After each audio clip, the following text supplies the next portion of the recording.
Então, alô todos, alô pessoal, alô especialmente Bruno Melo, nosso convidado da hora, nosso convidado do dia de hoje. Uma indicação, Bruno, do nosso querido confrade aqui, o Ricardo Bueno, que identificou, disse, o Bruno é um cara que tem toda a propriedade para falar conosco sobre IA. Tá, o Bruno Melo, seja bem-vindo, Bruno. Vou fazer uma breve apresentação aqui para situar o pessoal, tá? Aqueles que estão aqui, aqueles que virão depois ou nos verão depois no YouTube.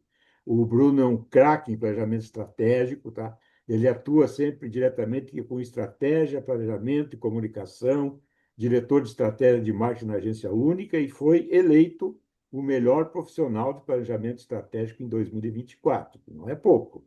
Mas o importante é que, ao se apresentar, ele mesmo afirma que a inteligência artificial é seu lar, seu ar. Ele vive IA todo dia desde 2022. Estuda, testa, cria e, atenção, ensina a pensar e não a copiar fórmulas prontas.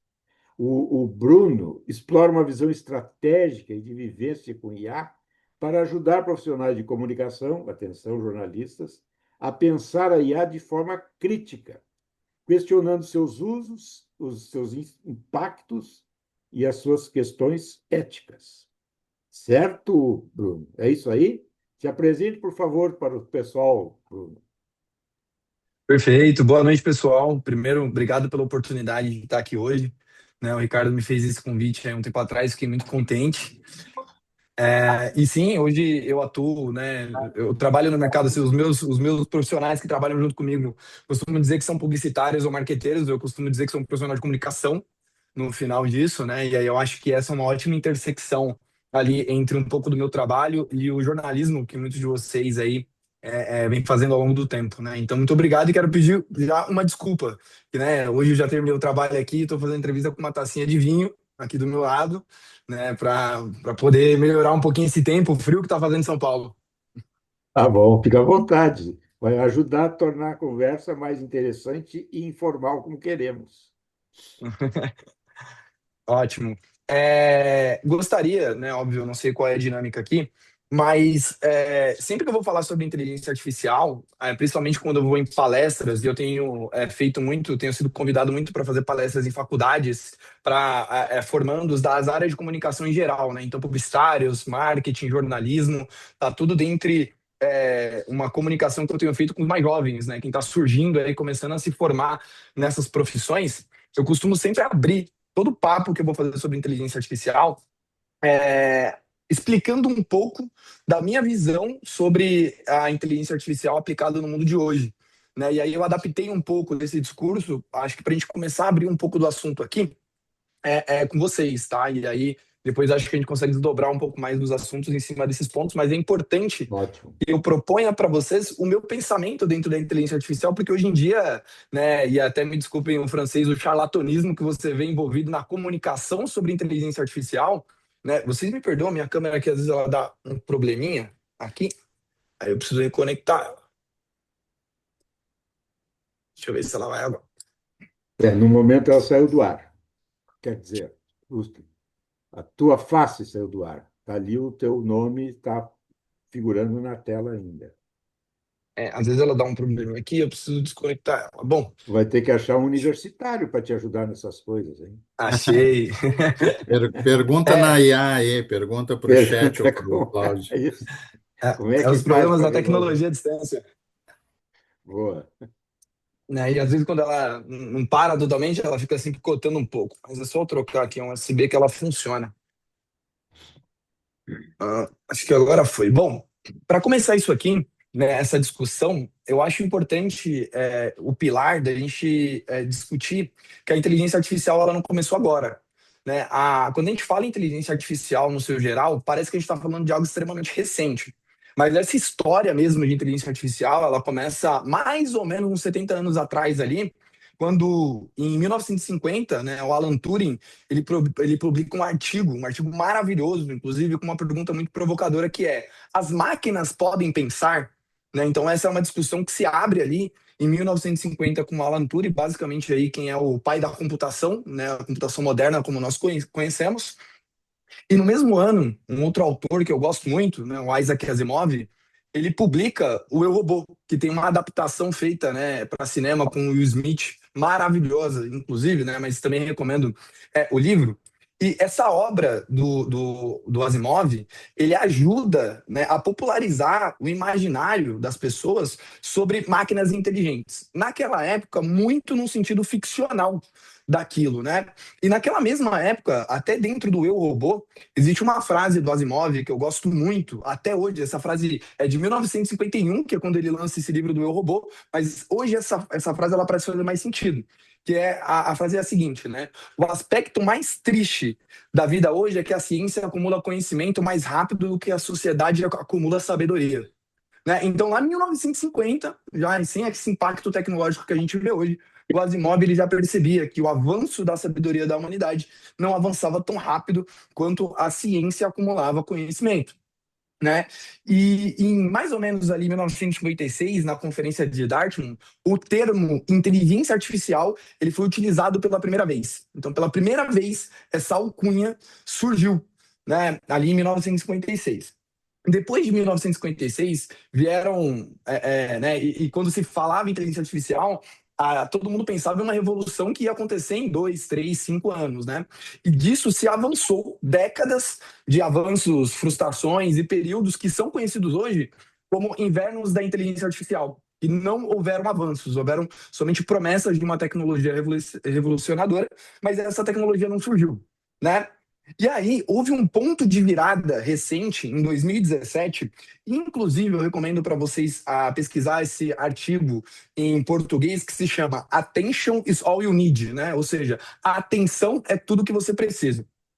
Esse paper ele foi feito por pesquisadores do Google Brain e do Google Research, e ele apresenta uma arquitetura nova que se chama Transformer.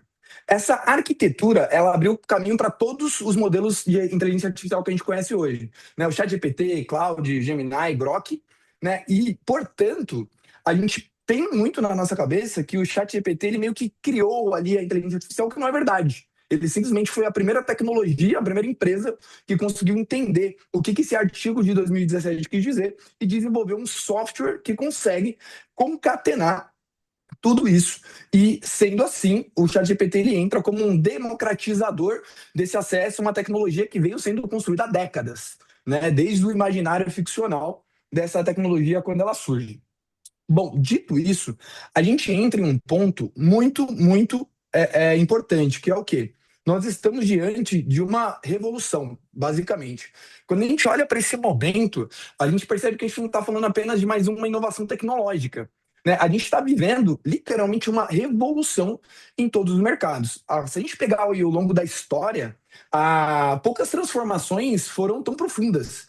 Né? A gente pode falar aí do domínio do fogo, a prensa de Gutenberg, que foi feita, se não me engano, em 1439, 1440, a Revolução Industrial, a eletricidade, a internet. Né? Todas essas revoluções, elas ampliaram as capacidades humanas, quando a gente para analisar elas. Mas a inteligência artificial é diferente.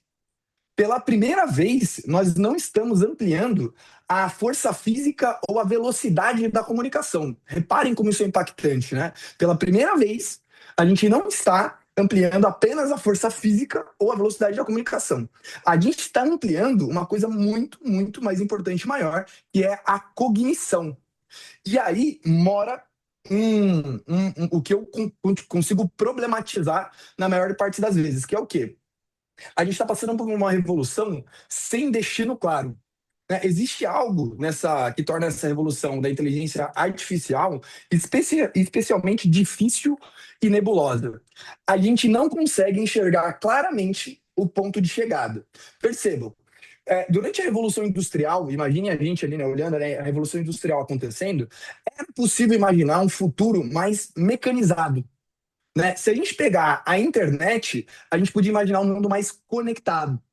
Mas hoje a gente não sabe como vai ser essa revolução da inteligência artificial, como que vai ser o trabalho, como que vai ser a educação, como que vai ser o próprio jornalismo. A própria relação entre humanos e máquinas é muito difícil prever após esse momento revolucionário que nós estamos vivendo. Então, talvez a pergunta mais difícil aqui seja: o que continuará sendo exclusivamente humano após essa revolução?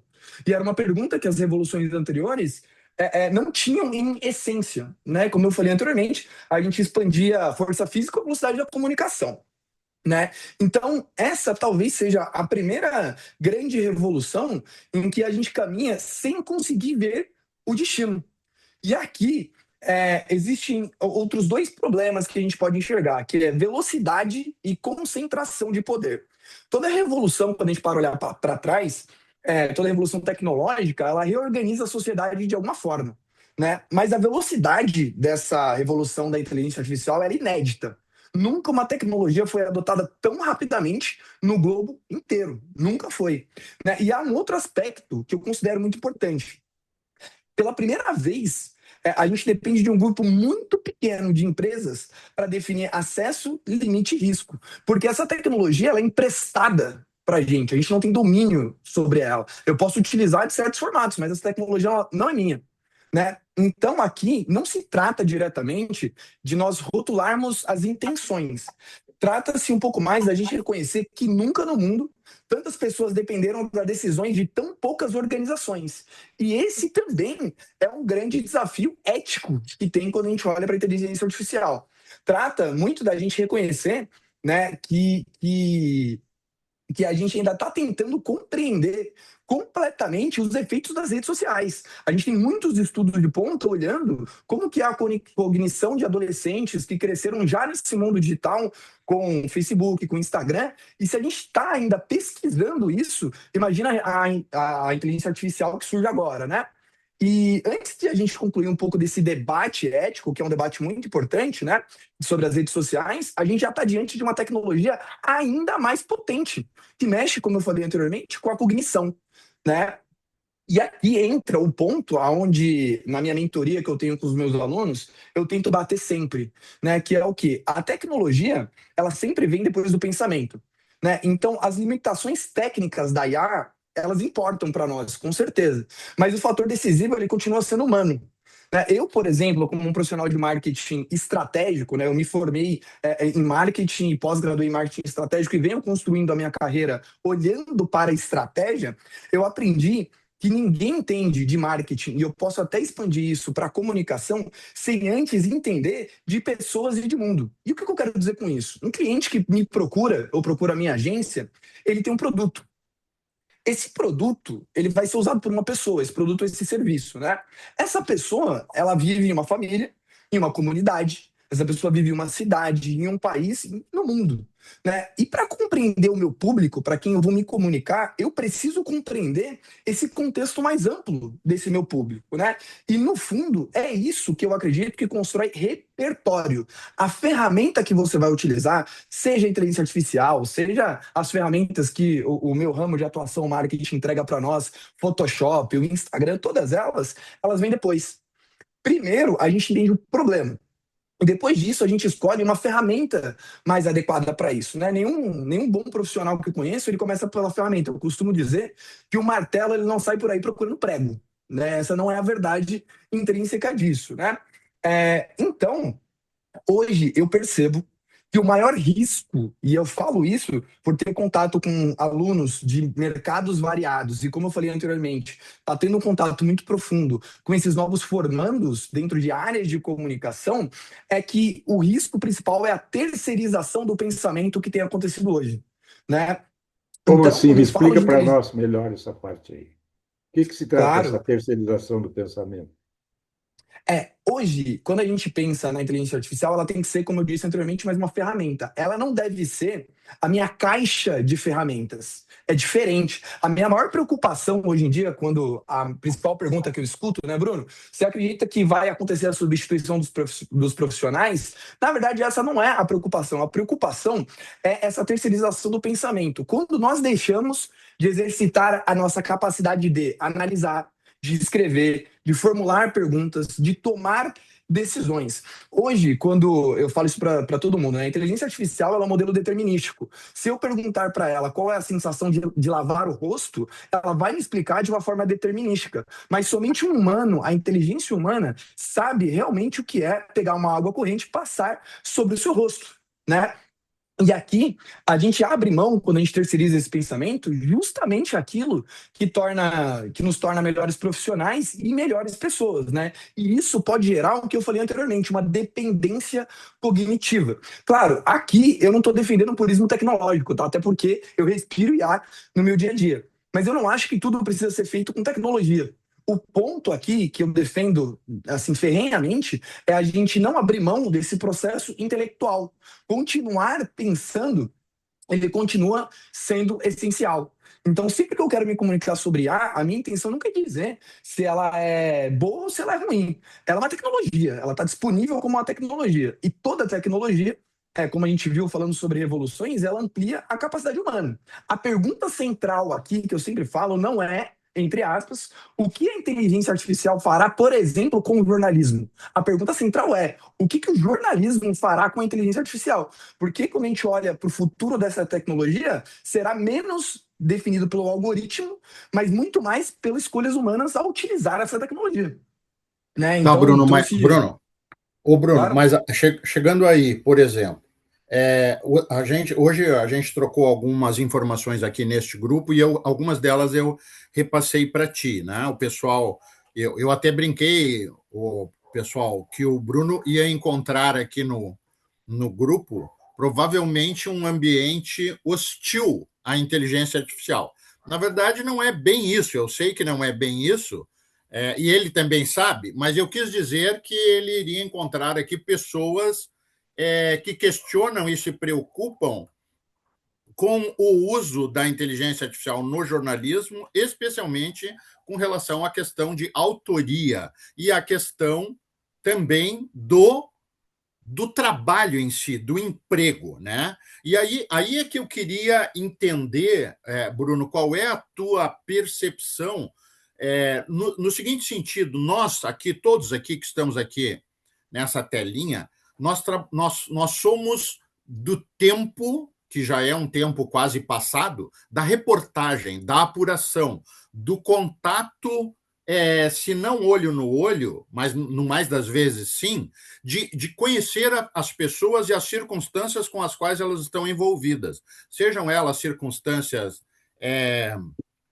de aspectos culturais, econômicos, sociais, políticos, na área do crime, enfim, todas as editorias que um jornal cobre, né? Então havia essa questão da busca da onde está uma nova informação, um novo fato, e a partir disso fazer inferências. Tu disseste aqui, agora há pouco, eu achei muito interessante essa imagem, que só um ser humano sabe realmente, e cada um do seu jeito, entender o que é lavar o rosto de manhã ou depois, quando está me lembrei num final de viagem de avião muito longa, quando tu consegue botar uma água gelada no rosto, ou um lencinho daqueles que eles dão no avião, eventualmente, o quanto aquilo te renova, né? Mas eu te pergunto, não te assusta, de alguma forma, que nós possamos estar caminhando para um movimento em que as pessoas automatizem a sua forma de buscar informação e que o espaço de informação crítica, com análise, com contraditório, acabe saindo da rotina do intelecto das pessoas? Será que a gente não corre o risco de eliminar essa coisa da dúvida? Porque me parece que um dos piores problemas da humanidade são as certezas. Quanto mais a gente tem certezas, mais a gente se fecha para ampliar a capacidade crítica. E eu tenho a impressão que uma das questões envolvendo redes sociais, inteligência artificial, é essa, de fechar um pouco as possibilidades, né? Os algoritmos vão nos deixando numa bolha e tal. Se bem que eu tenho uma visão um pouquinho alternada disso, porque eu dou umas direcionadas no meu algoritmo, eu jogo ele para onde eu gostaria que ele me jogasse, tá? Mas qual é a tua opinião sobre esse risco do distanciamento e de se esmaecer as possibilidades do contraditório, que são as que fazem, de alguma maneira, até a ética do ser humano evoluir e a gente avançar para melhorar, digamos assim? Esse é um risco e é temeroso. Sendo muito sincero, como um profissional imerso na inteligência artificial, esse é um risco e esse é um risco temeroso. Por quê? Porque a forma com que a inteligência artificial hoje pega tudo que é produzido pela humanidade e aprende sobre aquilo para poder replicar algo como se fosse humano é muito complicado. E é um debate ético que, por exemplo, alguns países estão liderando, por exemplo, o que é realmente algo autoral quando isso é feito por inteligência artificial conduzido por um ser humano. Né? E esse é um debate onde o Reino Unido é o país onde está liderando políticas públicas mais fortes e condensadas sobre isso. Mas eu acredito que esse é um problema insolúvel. E por que isso? Porque essa tecnologia ela já foi treinada com tudo que está dentro da internet até 2022 e a cada segundo tudo que você produz está lá dentro ainda. A gente tem algumas proteções que a gente pode falar que era o formato anterior, como o caso que vocês debateram hoje sobre a AirTag que colocaram no livro e depois descobriram que ele foi escaneado para treinar a inteligência artificial. Infelizmente, essa mecânica é uma mecânica de um sistema predatório que quer entregar isso e dominar essa tecnologia primariamente. E o problema, um dos problemas principais é que certos governos, como por exemplo o estadunidense, apoia esse tipo de ação. Então, inibir esse tipo de tecnologia eu considero impossível.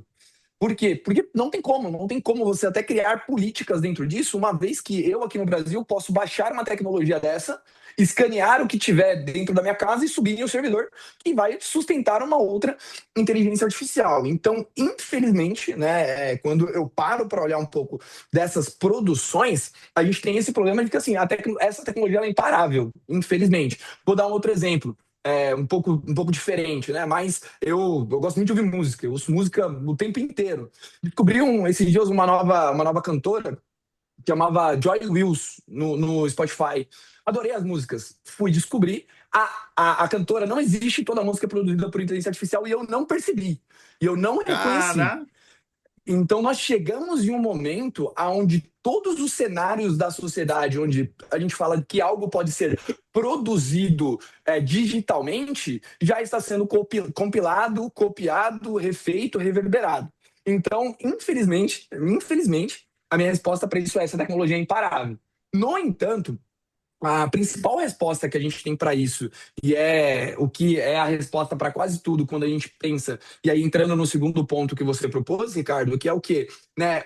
A pessoa parar de ter o pensamento cognitivo, às vezes, ou uma linha de raciocínio jornalística. Eu quero verificar o fato, através desse fato eu vou entender o que aconteceu, vou buscar mais referências e vou formular uma opinião própria sobre esse assunto. Né? E isso está na nossa base o tempo inteiro. O que eu quero dizer com a base? Nossos adolescentes, quem está na faculdade, que hoje, e aí, de novo, me coloco nessa posição de estar dentro dessas faculdades conversando com esses alunos, o uso de inteligência artificial é indiscriminado e totalmente errado. Né? As pessoas perguntam, literalmente o prompt é esse, tá? Preciso fazer um trabalho da faculdade sobre o autor tal, né? O meu professor me pediu isso, me entrega o trabalho pronto. Então perceba, o exercício cognitivo de interação com uma tecnologia é a terceirização da cognição. Então a única solução que eu percebo hoje é conseguir formar novas pessoas na base, né, nossos adolescentes, nossas pessoas que estão na faculdade, através de um pensamento crítico onde a verificação de fato ela é predominante. E aí, coloco um outro questionamento, que eu falo isso na minha mentoria também. Quando você abre o Google para pesquisar alguma coisa, o Google não vira para você e fala assim, ó, faz sentido você verificar esse fato aqui no meu site, tá? Mas quando você abre a inteligência artificial, qualquer uma delas, logo abaixo tem uma tarja escrito assim, né? Se for o chat GPT pode cometer erros. Considere verificar os fatos. A própria tecnologia que você está utilizando te informa que ela está passiva de erros. E mesmo assim, quem está na outra tela, lendo isso o tempo inteiro, não se dá o trabalho de verificar esses fatos. Não dá o trabalho de fazer essa pesquisa um pouco mais profunda para poder trazer argumentações diferentes, né? Então, expandindo isso um pouco mais, para vocês entenderem como esse é um problema social já grave, né? Eu tenho uma Bruno, faculdade. eu gostaria de Sim, fazer sim, uma claro. pergunta. As crianças estão nascendo agora, tá? Daqui 20 anos, elas estão nascendo junto com a inteligência artificial dentro. Elas não vão ter esse problema que nós estamos tendo, né? De problemas de achar que tem que raciocinar, racionalizar, que tem que ter ética. O que, que tu Isso pensa depende. disso? Isso depende de um trabalho social firme, que infelizmente a gente percebe olhando para a sociedade ao nosso redor que ela não existe. Mas, quando a gente fala sobre uma tecnologia como a IA, ela é um sistema determinístico. E sendo um sistema determinístico, ela é sempre pautada em dados e uma razão. Vou dar um exemplo. Eu fiz essa dinâmica com o Ricardo está participando da minha mentoria, que é o seguinte: se você for para qualquer inteligência artificial e perguntar para ela, me dê um número aleatório de 1 a 30, ela sempre vai te falar 17. Por quê? Porque é um sistema Também. determinístico. Você não consegue imputar aleatoriedade em um sistema determinístico. Então, o que ela faz? Ela percebe que normalmente um ser humano ele tende a escolher 50% do valor com uma variação para cima, ou seja, 17. Se você fizer a mesma lógica de 1 a 60, ele vai te falar 34. Por quê? Porque é um sistema determinístico. E a gente precisa explicar isso para as outras pessoas, que é um sistema determinístico. Logo, por conta disso, você não pode contar com o dado dela, porque ela só busca em uma base de dados previamente imputada. Ela não tem uma coisa que eu costumo falar muito, que é o seguinte: você tem inteligência artificial e você tem inteligência humana. A inteligência humana é a única que consegue usar com sabedoria. A artificial não, porque ela não sabe distinguir coisas que um ser humano distingue. Vou dar um outro exemplo, e percebam esse exemplo aqui, como ele é extremamente grave, tá? Extremamente. Sempre que eu explico esse caso, todo mundo se choca bastante. Nós vivemos numa sociedade que pessoas, no seu geral, são preconceituosas, né, de certa forma, e esse preconceito ele é exposto em coisas que às vezes são imperceptíveis para nós, né? E quando você trabalha com um sistema determinístico, o problema é que tudo que for acima da média, ele vai escalar. Né? E o que eu quero exemplificar para vocês? A Amazon, uma das maiores empresas do mundo, se eu não me engano, hoje é a terceira ou quarta ali, né? A AWS, todo o sistema da Amazon, eles tinham 20 anos de dado de recrutamento do RH deles. E eles pensaram, há uns anos atrás, em construir uma inteligência artificial que poderia olhar os currículos e fazer uma breve análise do currículo baseado em 20 anos de dado de comportamento e direcionar os melhores currículos para os recrutadores. Criaram esse sistema, treinaram essa inteligência artificial e implementaram. A Amazon está respondendo por um processo de quase US$ 1 bilhão para o governo dos Estados Unidos, porque eles notaram que, depois de um determinado tempo, a IA não mandava mais currículo de mulheres para a segunda fase. Por quê? Porque os 20 anos de dado analisado continha preconceito dos recrutadores de excluir currículos de mulheres e não passar certas vagas para mulheres, somente para homens. A IA olhou isso e falou, tudo bem, então se é 80% dos currículos é masculino, eu vou jogar para 100, porque isso é escalável. Né? Então, a IA ainda é uma tecnologia muito nova que a gente precisa observar ela muito de perto e tomar muito cuidado, porque ela é um sistema determinístico, ela não tem sabedoria, ela não sabe, e a IA não está errada em fazer isso, entre aspas. Por quê? Porque é o sistema dela, ela foi programada para ser assim. Então, se a gente não pega a nossa base hoje, ali os nossos adolescentes, tanto é que eu tenho um projeto de dar aula de IA para adolescentes, se a gente não começa a explicar esse tipo de coisa para nossa base, vai acontecer exatamente o que a Isara falou. Nós vamos ter a gente fala, né, que tem os nativos digitais hoje, né, que são aí o pessoal que está com 20 anos, 15 anos, eles não sabem, né, o que é. Se você pedir para o adolescente fazer o que é falar no celular, ele faz assim, ele não é assim. Por quê? Porque isso já é o berço dele, né? Então, se a gente não educar os nossos filhos, os nossos irmãos, essa nova base que está vindo, sobre esse sistema que você pode transferir cognição para ele, nós teremos um problema gigantesco, gigantesco no futuro de as pessoas não tomarem nenhum tipo de decisão. Tudo que você vai fazer, você vai perguntar para ela, qual tipo de jantar que eu vou comer hoje? E aí o problema ele vai se aprofundando e cavando cada vez mais, né? Mas, Bruno, eu não sei se eu não quero interromper essa, mas eu acho assim que a gente já chegou num nível de desespero completo aqui o começo da tua fala dizendo que não sabemos para onde estamos indo, é uma loucura, né? Completa, especialmente nos tempos em que nós estamos vivendo no global, né? De extremismos, enfim. Mas eu queria te puxar um pouquinho para o lado contrário, né? Para aquilo que ela nos acrescenta. Tu é um cara de estratégia, né? É um cara que trabalha na área de marketing, como tu tangenciaste um pouquinho antes. Tu tem lá na agência, na Única, é na Única, né? Tu voltou para a Única? É, né? Tá. Isso, estou na Única.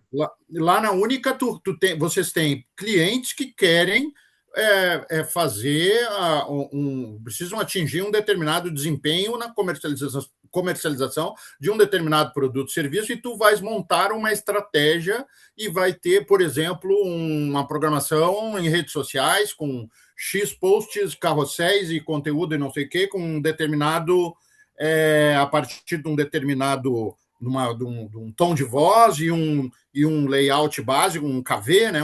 Um key visual daquela campanha, etc. Conta para a gente um pouquinho, assim, não querendo que isso seja muito... Como que no teu dia a dia tu estás conseguindo automatizar processos sem que tu perca a mão do cara que está fazendo a leitura sobre o cenário? É isso, né? Tô certo? Claro, sim. Perfeito. Essa é uma pergunta ótima e eu vou começar respondendo ela sobre uma coisa que eu também expliquei para você na minha mentoria, que é o conceito de criatividade. Percebam.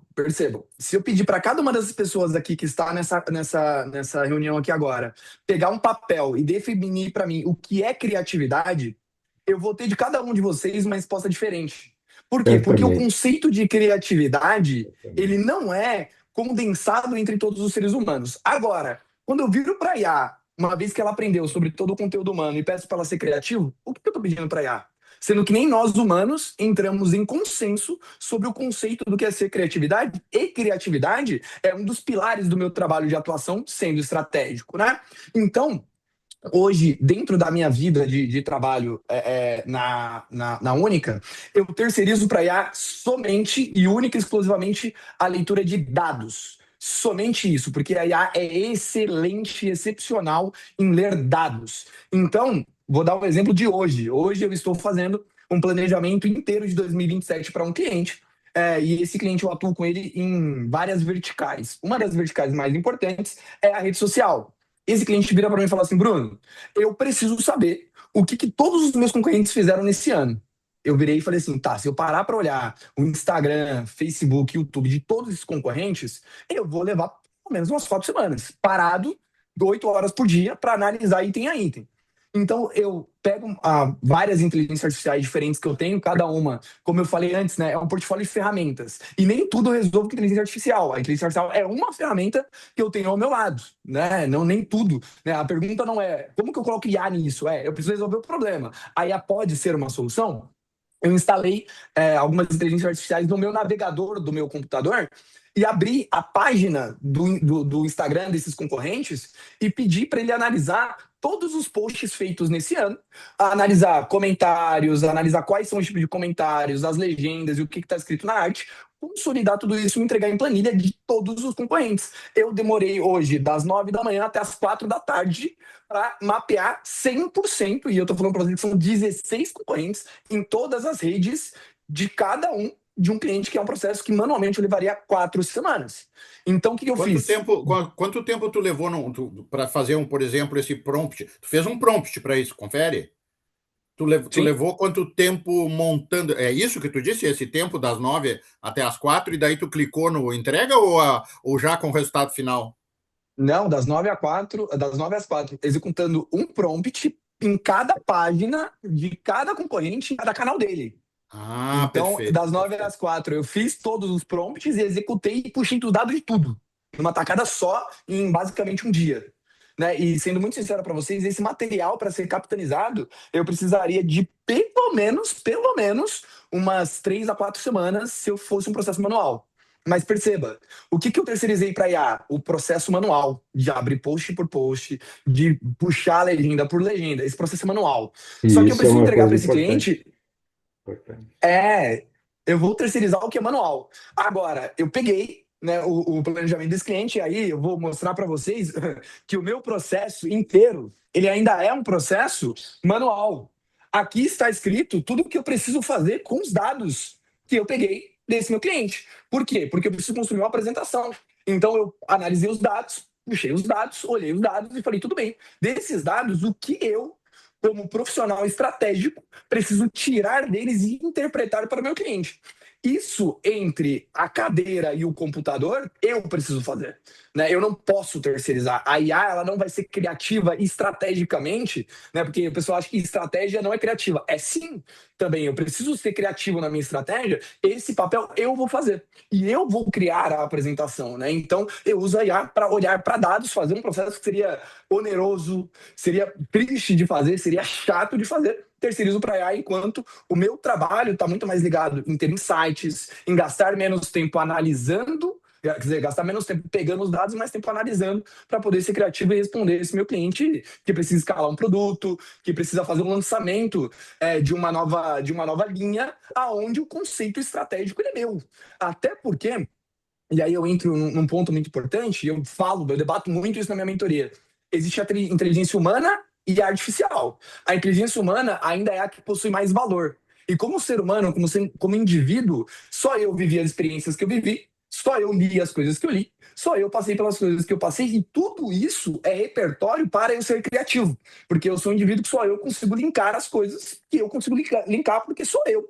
Passei pelas coisas que eu passei. Então, adquirir conhecimento ele é o principal papel para você só terceirizar para a IA, o que seria chato de fazer.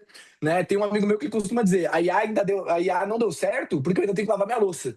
Eu até concordo com ele às vezes. Né? Tem muita gente utilizando a inteligência artificial assim, para trabalhar mais, e não para trabalhar mais inteligente. E esse é o uso incorreto da inteligência artificial, na minha opinião. Um detalhezinho aí nesse teu trabalho, não querendo monopolizar aqui, qual é a margem de alucinação que pode ter nesse trabalho que a IA ou as tuas IAs fizeram na análise desses dados dos clientes? Tem margem Zero. de equívoco aí? Zero? Zero. Zero. Por Ah, quê? Porque o modelo como eu utilizo a IA para pegar dados, ele é inteligente. Percebam, eu não abro a IA, jogo o link do Instagram e falo para ele, ó, preciso que você olhe os 50 posts ali. O que a IA vai fazer? Ela vai me responder, porque a IA ela tem que te responder, ela é obrigada a isso. E é por isso que ela alucina. Você pergunta coisas que ela não sabe, aqui a IA não fala não sei. A IA não fala não sei. Ela vai te responder e ela vai inventar coisas. Então, o que eu faço para diminuir para zero essa curva? Eu instalo a IA no meu próprio navegador. E quando eu dou o comando, ela abre post por post e puxa os dados. Então, isso faz com que ela reproduza o trabalho manual de um ser humano, que é abrir post por post. Né? Não, eu não dou a margem no meu prompt, na estrutura do que eu peço para ela, eu reduzo a zero a margem disso. E eu estou fazendo com que ela busque dados concretos, porque esses dados são públicos. Quando você abre um post, você claro. consegue ver qual é a legenda, você consegue ver comentários, né? Como são dados públicos, eu consigo reduzir a zero essa margem. Então, claro, eu sempre eu reviso, mas a taxa hoje, por exemplo, do que eu vi foi zero, zero margem de erro. Né? E eu fui escanear, né? Então, das 4 às 6 eu passei olhando os dados. Né? Então, esse é o formato com que eu atuo hoje para tentar reduzir essa margem de erros. Né? Agora, se eu pedir para ela interpretar esses dados e me trazer uma headline que vai, por exemplo, pegando o exemplo do Ricardo, essa headline, ela vai conduzir todo o key visual de uma campanha no que vem, aí eu já não confio. Aí eu prefiro que eu entenda o território criativo que eu quero pisar, qual é o tipo de persona que eu quero me comunicar, e aí eu defino isso e posso utilizar ela para me entregar variações. Né? Então, a linha de raciocínio do meu trabalho com a IA hoje segue mais ou menos essa linha. Como é que é essa mecânica aí? Eu Bruno? não consegui aprender bem, Bruno, de você colocar o chat GPT lá como nas suas referências e a partir daí ficar buscando os posts. Como é que é essa mecânica de trabalho? É uma mecânica relativamente simples. Dentro do seu navegador, você tem extensões ali dentro, né? Que você instala extensões diversas lá Sim. dentro. Você instala uma extensão do ChatGPT. E aí ele fica lá. Quando você clica, ele abre uma tela ao lado. E aí você dá o comando ali, ele assume o comando do seu navegador e ele executa a tarefa. Vou dar um exemplo muito útil, tá? Tá chegando no final do ano, quem tá procurando passagem de avião, abre a IA e fala para ela, tô procurando uma viagem de avião de tal lugar para tal lugar, tal dia para ir, tal dia para baixar, me ache a passagem mais barata. Ela vai escanear e vai te entregar a passagem mais barata. Né? Então, mando que a gente passa para ela. Mas a maior confiança, no geral, quando você precisa buscar dados, é que ela assuma o controle do seu navegador. E o mais importante, ela te pede autorização, tá? Então, qualquer comando que ela tem que fazer ali, que vá mexer com um arquivo, ela te pede autorização, né? Tem como você tirar, o que eu não recomendo. Mas, É uma simultaneamente, você está extensão. fazendo um planejamento estratégico ali e está a ferramenta de IA aberta, ela está simultaneamente roubando as tuas ideias. Não acontece isso? E está incorporando Depende. ao repertório dela aquela criação que você está fazendo naquele exato momento. Depende. E essa é uma pauta muito discutida dentro do ambiente tecnológico da inteligência artificial. Eu só rodo modelos conectados ao servidor daquela empresa que eu estou rodando o modelo quando eu preciso buscar alguma coisa na internet. Fora isso, eu rodo local. Ela roda no meu próprio computador. E esses dados não são compartilhados. É Né? Essa é porque uma outra forma. o Vieira Bruno, é uma extensão que tu adiciona no teu navegador. É parecido como se tu colocasse um aplicativo dentro do Google, por exemplo, certo, Bruno? Sim. É isso, né? Perfeito. Então, quando ele está trabalhando lá na máquina, no Aham. drive dele, ou sei lá, no C, como a gente dizia no meu tempo, está trabalhando no teu. Hoje a gente fala local, trabalhar local. Tá trabalhando local, tu não tá compartilhando com a internet. Ele só tá lá Perfeito. na internet na hora que ele tá precisando que o chat, no caso, que é o que o Bruno mais usa, aí sim ele faça essa navegação, ele te acompanha na navegação lá nos posts, etc. É isso, Usa né, Bruno? Perfeito. exclusivamente Perfeito. o GPT, Bruno? Ou usa também o Não, eu Copilot e utilizo outros? umas 17 a 20 ferramentas de IA diferentes no meu dia a dia. Uma Caraca, para cada objetivo. caraca. Bruno, Fala, é o eu, Eugênio que quer falar? Não. eu. Mas tu tem que te iluminar, Helena. Nós não Pois é, tivemos. mas eu não tenho mais luz por aqui.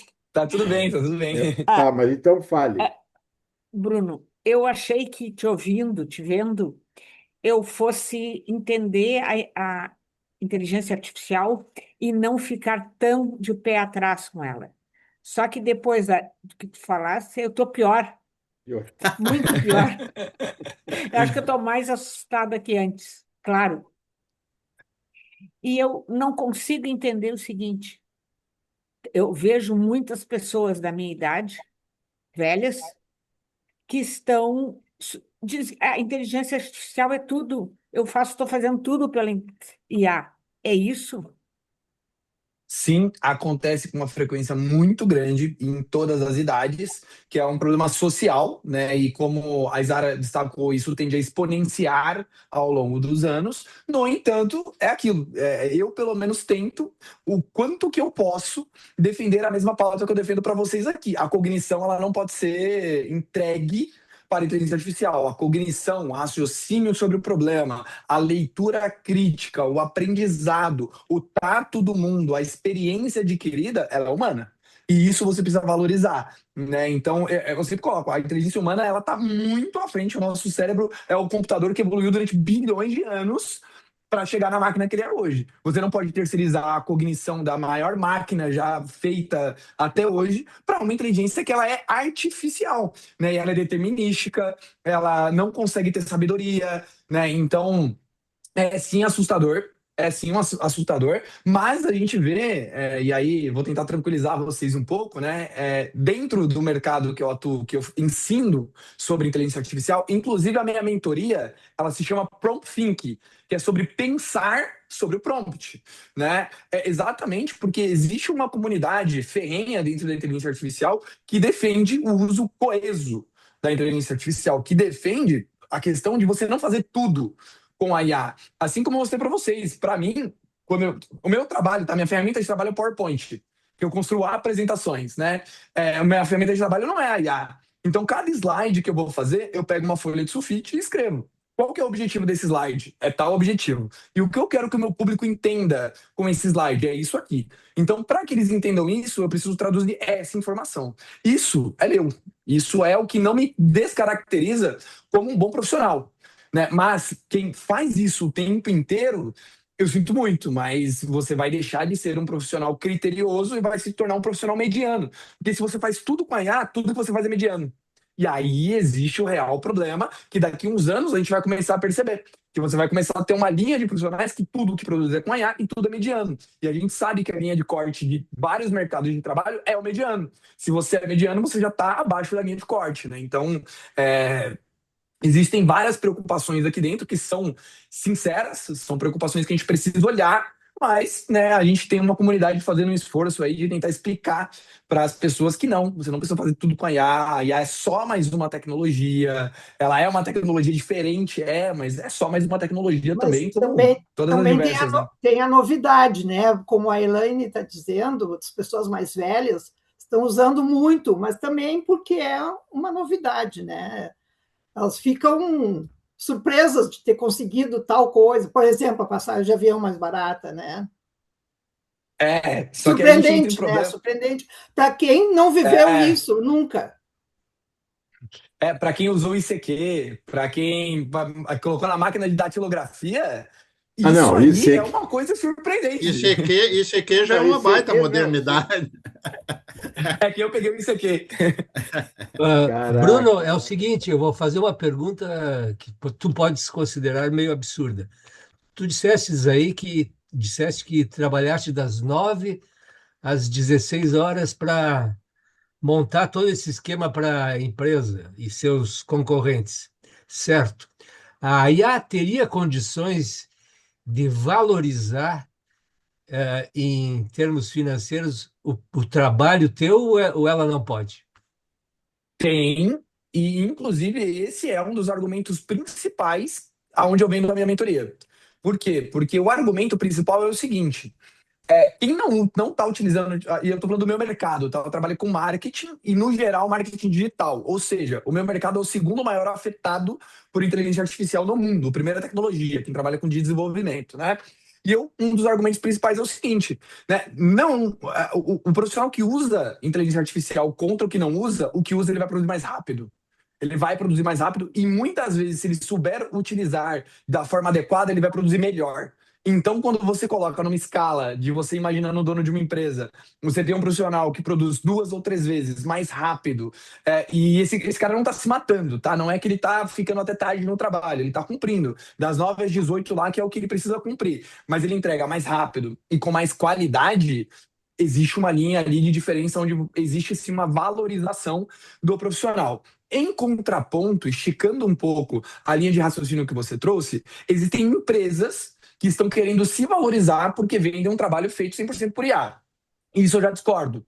O trabalho artesanal, que é como a gente já está chamando isso hoje, ele tem o seu valor e ele precisa ser exponenciado pela inteligência artificial e não substituído. Né? Eu não confio de forma alguma jogar um prompt na inteligência artificial com todo o contexto que precisa e eu confio que ela vai me entregar um bom trabalho. Eu não confio. Eu prefiro levar 7 vezes mais tempo e eu mesmo fazer, porque eu sei que o trabalho entregue terá mais qualidade. Isso é o potencial. Mas, se você jogar na internet, você vai ver agência de marketing vendendo 100% do processo feito com IA. Isso eu já não defendo.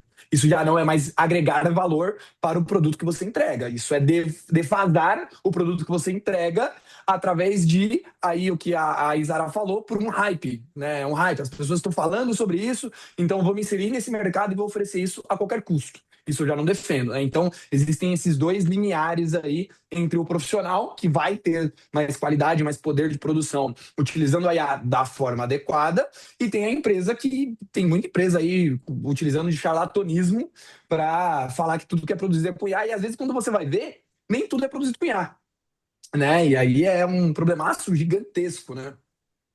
O contratante não pode alegar que esse valor supostamente gigantesco,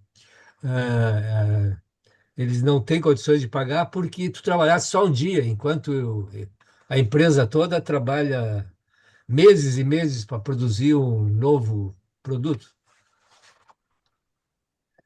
Isso depende muito de como eu, como profissional, me comporto ao conduzir o trabalho dentro da minha empresa e apresentar ao meu cliente, né? Então, aí, é claro, né? Eu posso produzir um material em um dia com a IA, mas eu sempre peço 5 dias, porque eu preciso pegar os dados, eu preciso revisar, eu gosto de dar pelo menos um dia de diferença para reanalisar o meu material para ver se eu vou ter uma interpretação diferente com o material não tão claro na minha cabeça. Então, existe essa questão. Eu terceirizo para IA, mas a parte crítica eu exponenciono e me dou um pouco mais de liberdade dentro disso. Né? Mas nunca houve um questionamento, por exemplo, do contratante, porque ele me contrata para entregar um certo trabalho. Se esse trabalho estiver bem feito, normalmente eu não vou ter problema com ele. Obrigado. Tu disseste, Bruno, que a questão não é se a inteligência artificial vai tirar as vagas de jornalistas, mas como o jornalista pode utilizar melhor a inteligência artificial. No entanto, o que se vê já na prática é que várias atribuições do jornalista estão sendo e são absorvidas pela inteligência artificial, fazendo com que vagas acabem sendo, sim, limitadas, na medida em que, se a inteligência artificial, ao receber lá as informações essenciais sobre quem, quando, como e por que aconteceu determinado fato, ela elabora o texto tal qualmente o redator faria. Então, objetivamente, ela está, no entender desse ambiente que a gente circula, captando, cortando vagas no ambiente jornalístico. Sim, esse é um movimento de mercado, mas aí existe um contraponto, e é importante a gente discutir um pouco sobre isso, porque ele é bem importante.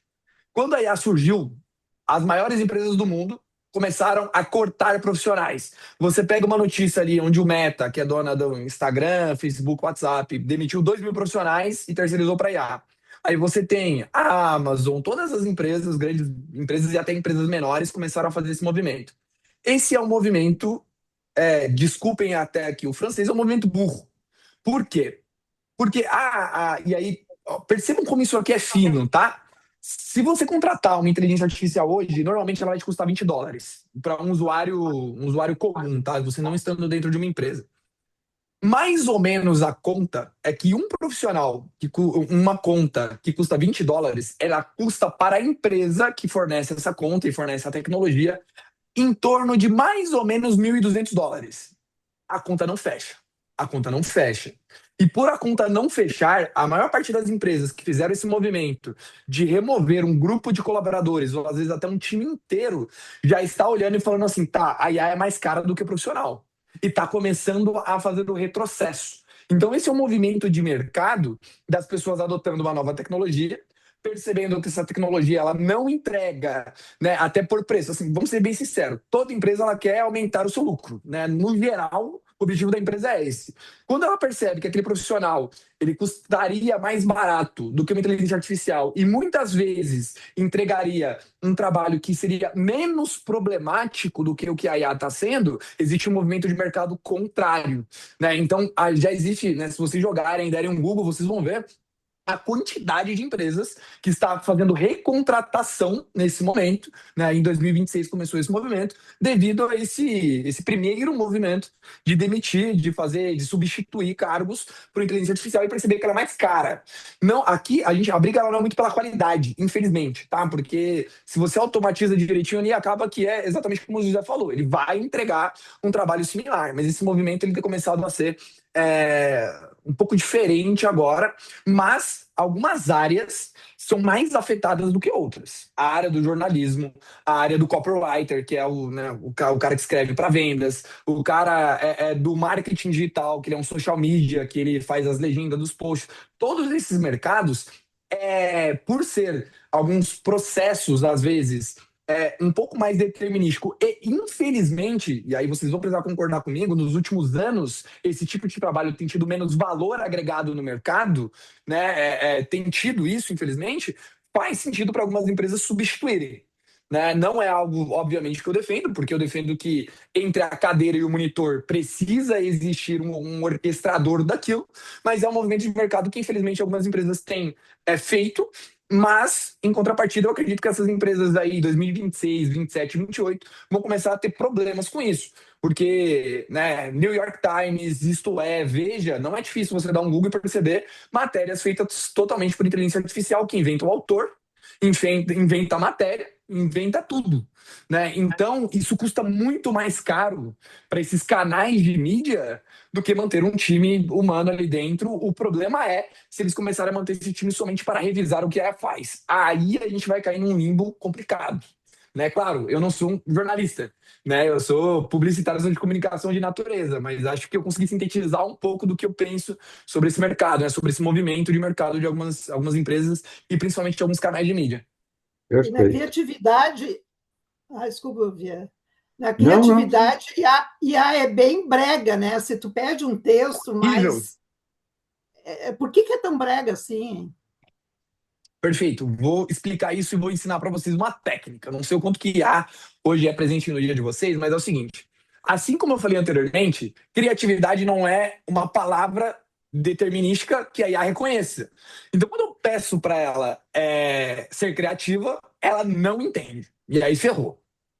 Mas existe uma técnica dentro da IA que é a seguinte.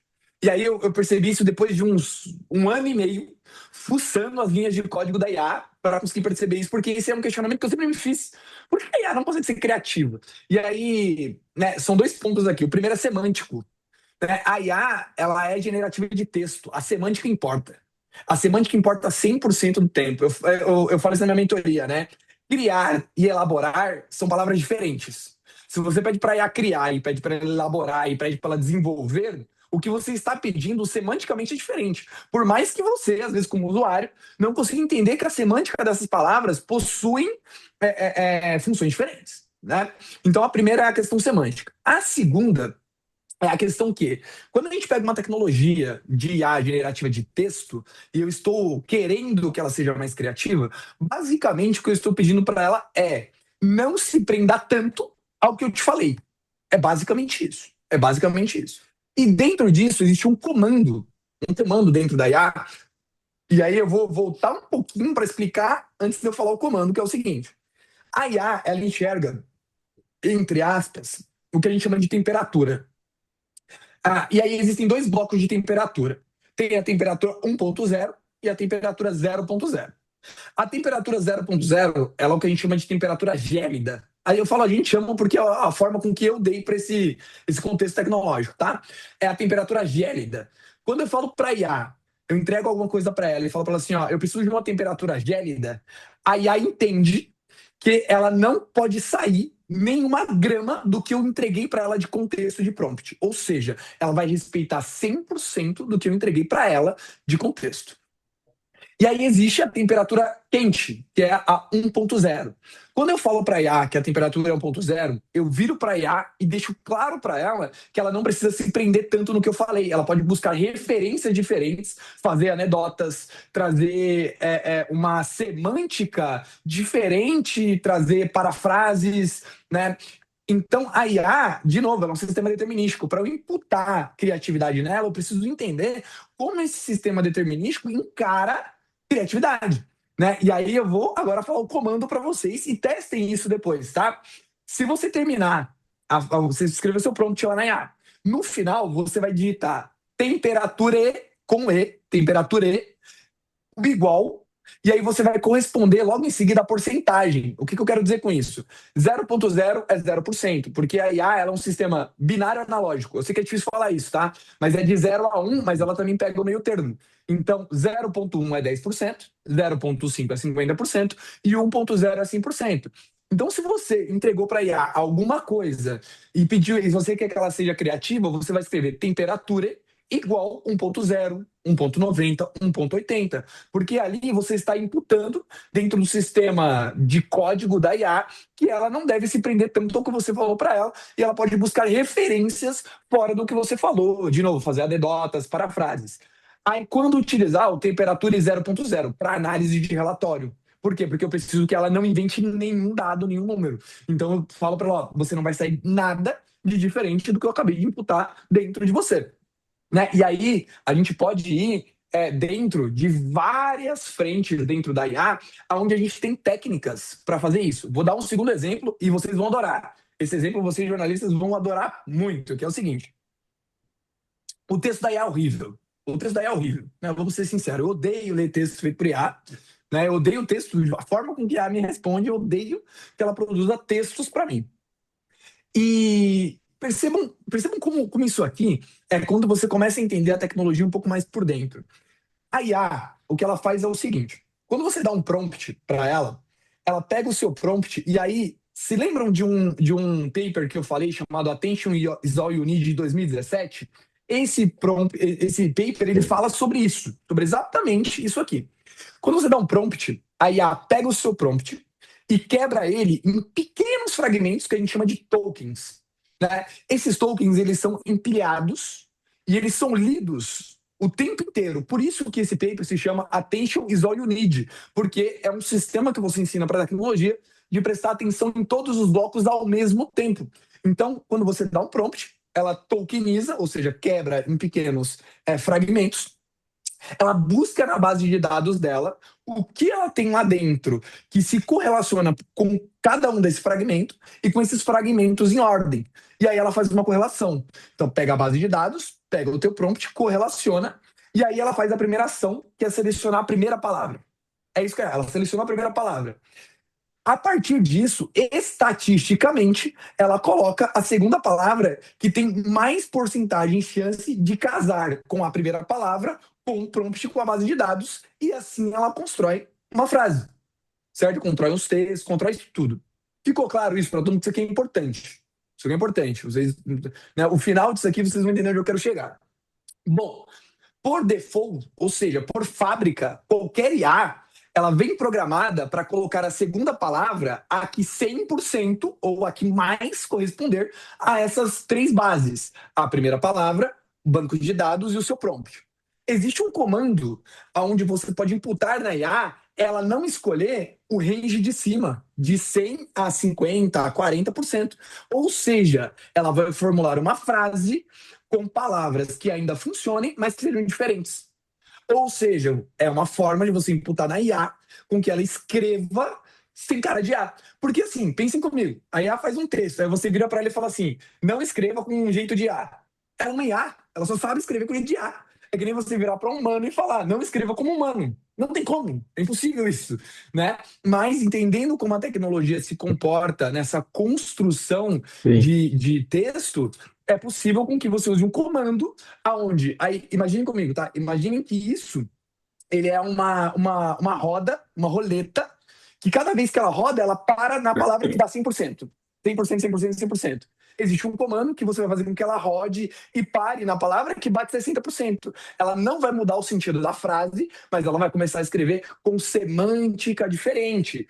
Esse comando, e aí anotem isso, esse comando é importante, ele se chama top, T-O-P, underline P, e aí, o que esse comando quer dizer, né? É de top preferences, ou seja, né, o top, o range de preferência de palavra, né, e top, underline P, você coloca o igual, e aí o range você coloca exatamente como a temperatura, 0,1 para 10%, 0,20 para 20%, 0,50 para 50%, né? E aí você imputa nela essa escrita textual de um formato totalmente diferente. Vocês percebem aqui que nessas Ela dois estará exemplos que eu dei do escrevendo GP, como humano? não estará escrevendo como humano. Você simplesmente botou Está nela se um range de palavras aproximando? diferentes. Ela está se Não se aproximando? aproximando. Não, Não? ela nunca vai escrever como humano. O que você está fazendo aqui, você está direcionando o range de palavras que ela pode escolher, e aí ela não fica com cara de A. Porque o que é cara de A? É o texto que Bruno, você só um olha e pouquinho. reconhece como A. Bruno, tu disseste que Claro? nunca vai escrever como humano, mas tu que conhece música, tu ouvisse, descobrisse uma cantora, gostasse das letras, e só depois tu descobriu que tudo era IA.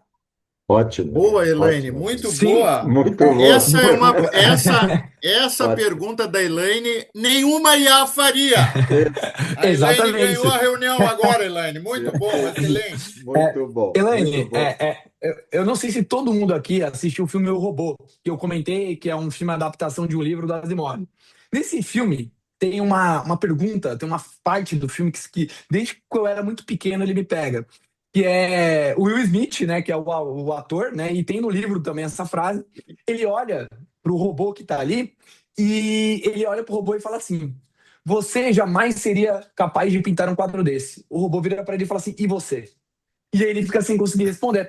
Porque ele, mesmo sendo humano, também não conseguiria pintar aquele quadro. Então, quando eu falo que a IA, ela não consegue, ela nunca vai escrever como humano, é porque o sentimento, porque a poesia, porque a forma com que você consegue tocar o coração de alguém é a forma quente humana. A máquina, ela pode se passar por, ela pode tentar pôr, ela pode aprender como pôr. Às vezes, ela pode até conseguir fazer com que um ser humano entenda aquele texto como um texto de um ser humano. Mas ela nunca vai escrever como um ser humano. Porque Vera, isso não é dela. Vera, posso Sim, falar? Polidoro. Pode. Tá. Pode falar, O, Polidoro. o Bruno, eu queria te perguntar o seguinte: ah, os teóricos e os operadores, eu digo que lideram as big techs, seus times, acreditam que a grande busca é a IA geral. Assim como Einstein queria uma teoria geral que unisse a física quântica com a física atômica, a busca é pela IA geral, né? E então, assim, você disse que nós não sabemos para onde nós vamos. Provavelmente, realmente não sabemos, porque não tem apenas IA nos atrapalhando, tem mudanças climáticas, tem a geoeconomia, tem vários fatores que estão mexendo com a humanidade, não apenas a inteligência artificial. Mas, nesse caminho, nessa jornada rumo à IA geral, ela vai fazer avanços relevantes. Isso que nós não estamos falando ainda de computação quântica, né? Que vem aí, vai ser um problema maior ainda. Como é que você enxerga essa evolução que hoje você está dizendo que ela é muito dependente, ela não entende, ela não é humana, e tudo que nós sabemos e tal, mas como essa evolução pode se dar e onde pode chegar esse caminho? Assim, qual a visão hoje de quem está operando, como vocês estão operando, a tua geração, de quanto tempo levaria para chegar numa IA ponto alguma coisa, ponto 5, ponto 6, ponto 7, sei lá quanto. Esse conceito, que é o que a gente chama de IAG, literalmente, né? IA geral, generalista ali, ela é um conceito complicado, onde todas as empresas, como você bem citou, estão se direcionando para isso, estão é uma guerra fria da IA. Quem chegar primeiro ganha. Né? Basicamente é isso. E existem alguns problemas aí dentro. Quando você cita a computação quântica, né?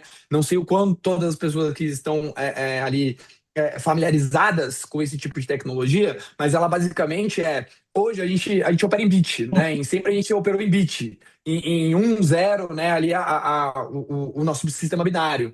O qubit, que é essa tecnologia quântica, ela opera em todos os números ao mesmo tempo. Por isso que ela é quântica, ou seja, ela é muito mais rápida, né? Antigamente o sinal, quando a gente falava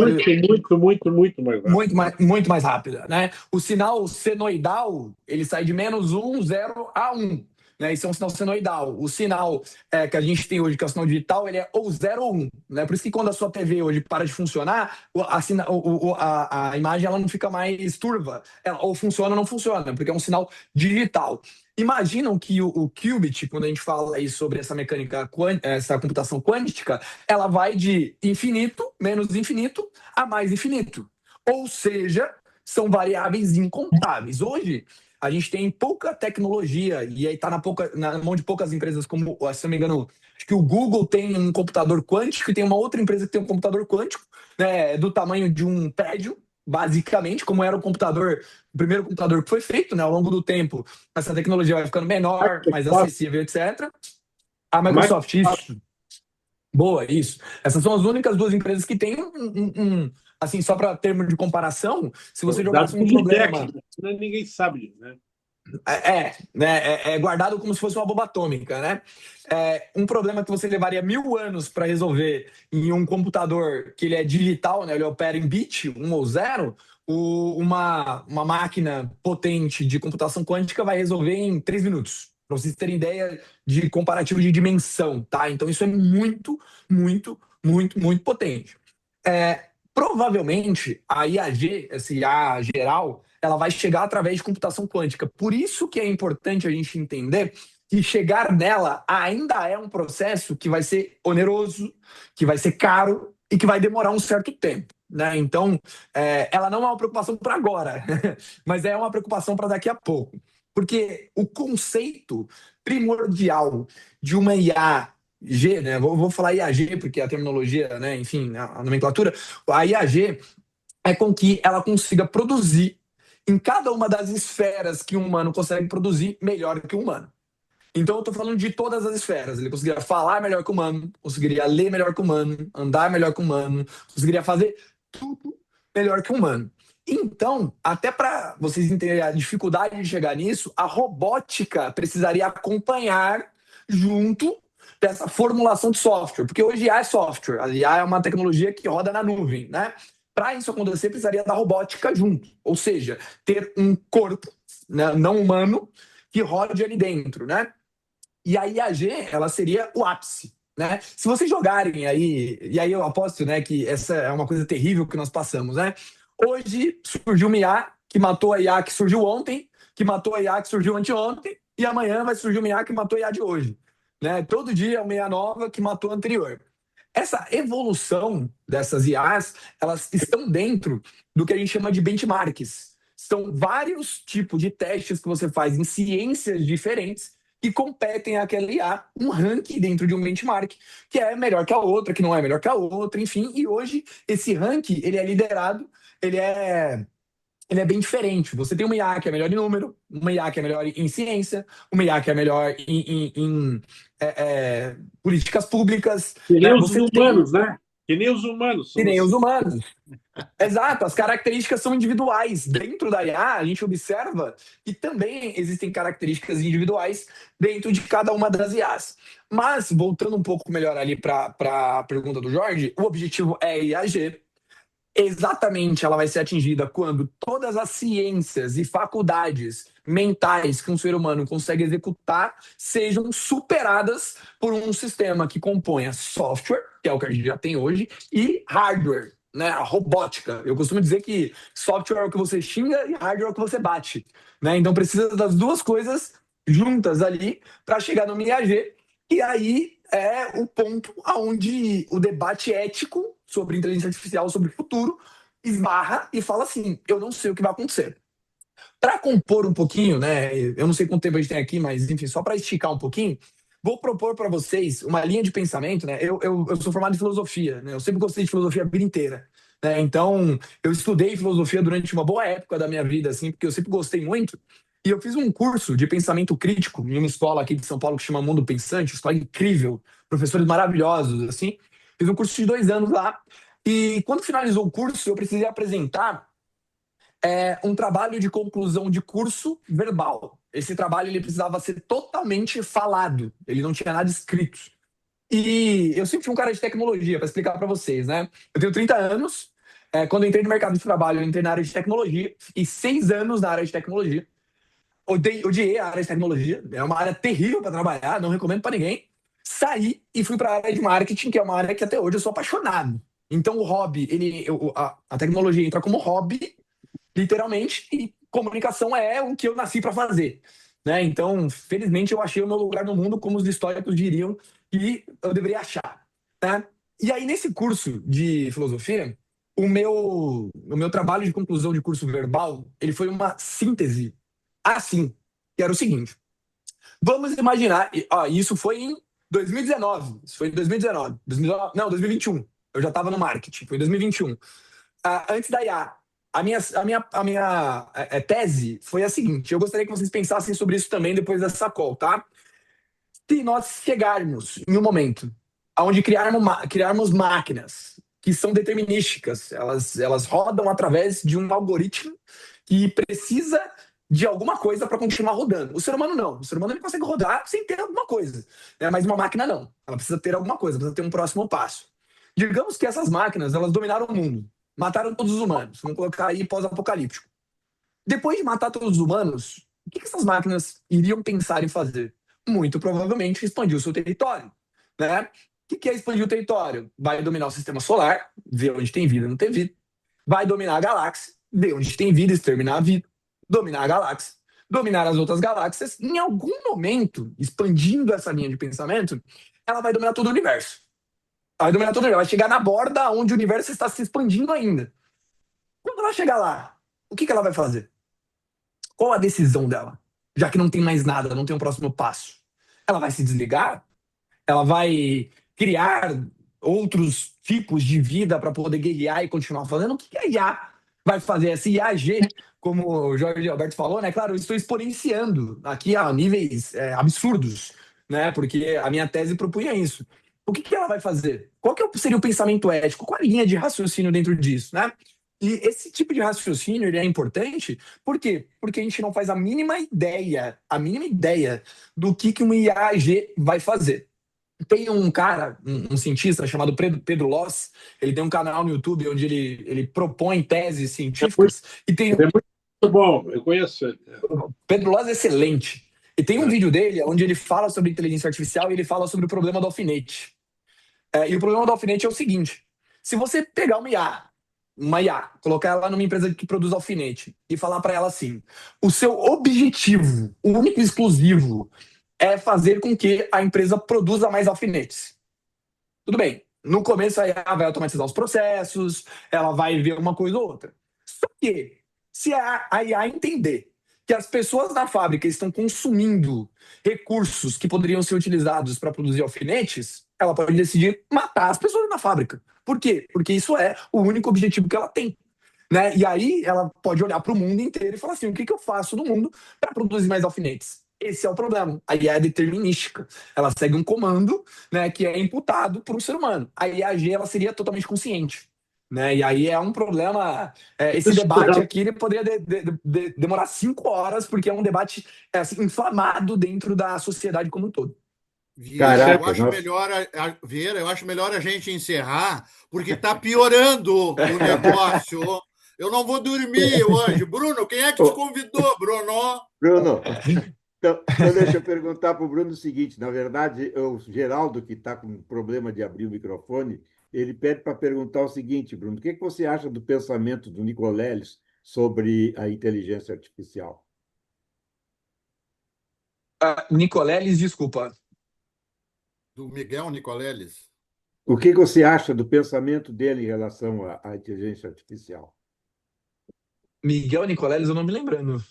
Ele é um neurocientista brasileiro que ficou 30 anos nos Estados Unidos, está voltando. Ele desenvolveu um sistema de exoesqueleto que é comandado pelo cérebro, primeiro de símios, de macacos, né?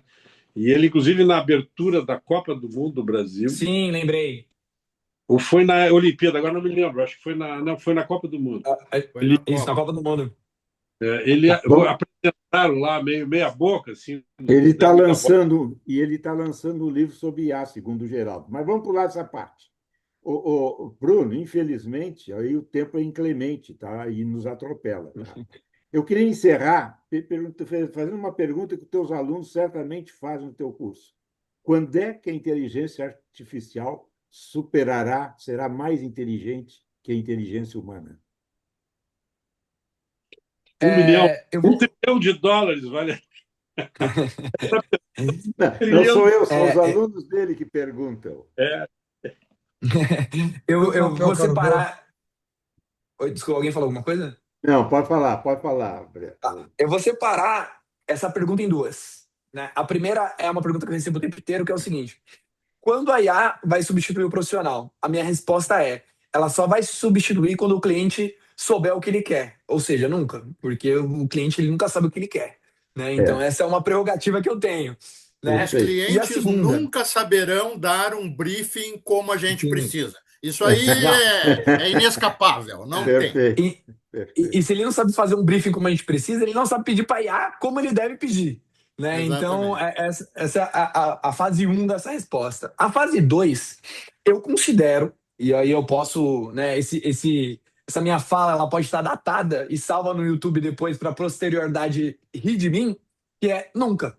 A capacidade humana de ser um indivíduo único no mundo, com as suas únicas frustrações, as suas únicas depressões, as suas únicas amarguras, as suas únicas felicidades, as suas únicas famílias, seus amores, as suas vislumbrações, né? Essa capacidade do ser humano ser indivíduo, né? Ele ser um universo individual dentro de si mesmo, ele é uma capacidade que eu considero que é irreproduzível, né? E é isso que entrega para nós a capacidade de ser inteligente como humano, de ter a inteligência humana, e que a artificial ela é incapaz de compor, porque o que eu expliquei para vocês aqui hoje sobre como falar para a IA escrever um texto com menos cara de A, como imputar nela a Perfeito. criatividade, como Ah, fazer tudo isso, são sistemas. Você aprendeu a lidar com o sistema. O ser humano não tem um sistema para lidar. Você vídeos psicólogos aí que discutem há anos, né, e levam tempos para conseguir tratar, às vezes, uma pequena ferida dentro de um único indivíduo, né? Então, eu acredito que isso nunca vai acontecer exatamente pela nossa particularidade de ser um indivíduo. Agora eu quero fazer a pergunta de $1 trilhão. A grande questão hoje colocada. rápido, Polidoro, rápido que o nosso tempo se foi. Tu está me interrompendo, já perdi. Eu quero repor esse. Eu falei pouco, né, hoje? Fala, Polidoro. Aqui, ó. A grande questão do ponto de vista econômico e essa hipótese de uma bolha que vai estourar é que falta dinheiro para investir na IA. Falta dinheiro para a IA, falta dinheiro para os data centers. As cidades Falta americanas água. não querem mais saber dos data centers. Tem problemas com as terras raras que rareiam por aí, a geoeconomia vai mexer com isso. Vai faltar dinheiro, a IA não vai ter toda essa velocidade porque não vai ter recursos para desenvolver a IA como o pessoal gostaria. A resposta é a mesma lógica da última Guerra Fria que a gente teve para ir da Lua. Foi sustentado com dinheiro até alguém ganhar. Então, os governos continuarão disputando aí, principalmente Estados Unidos e China, queimando todo o dinheiro que tem até alguém conseguir atingir o objetivo que ganhe essa Guerra Fria. E, infelizmente, por ser uma Guerra Fria, você vai colocar a atingir esse status político, porque Guerra Fria é exatamente isso, né? Você está atingindo o status político acima de uma educação de qualidade, em cima de coisas que a sociedade humana precisa e não uma sociedade artificial precisa, né? Então, infelizmente, na minha concepção vamos imputar dinheiro enquanto der. As Big Tech não são Polidoro, nós vamos ter que encerrar. Eu vou dizer assim o seguinte, ó. Vou dizer o seguinte, Bruno, a rigor nós deveríamos te convidar novamente para a gente ter uma outra conversa contigo. Mas Este é o dúvida maior alguma. elogio, Super este é o aceito. maior elogio que um entrevistado pode obter aqui, Bruno, do nosso grande líder, José Vieira da Cunha Vieirinha. Vamos te chamar novamente. na verdade, Me eu coloca tenho dúvida. completamente à disposição. Eu tenho dúvida, Ricardo, porque eu saio tão assustado quanto a Elaine e tão perplexo quanto tu com tudo isso que o Bruno nos... Tu não Mas, Bruno, precisa. brincadeiras à parte, nós vamos ter que te chamar, sim, para uma próxima conversa aqui, tá? Eu agradeço muito Sem essa dúvida tua alguma. disponibilidade, essa tua pronta disposição para conversar conosco aqui e vamos combinar aí um próximo momento. Pode ser? Claro, eu que agradeço, me coloco à disposição. Foi um ótimo papo aqui. Eu gosto de falar, né? Vocês perceberam? Tá bom, é um filósofo. No final é que nós nos demos conta, ouvimos um filósofo dominando a inteligência artificial. Muito bom, muito obrigado, Convidado Bruno. Muito obrigado. Muito obrigado, Vamos, pessoal. voltaremos Valeu, a tchau, falar gente. sobre isso. Tchau. Um abraço, Tchau, até a tchau. próxima. Tchau, tchau.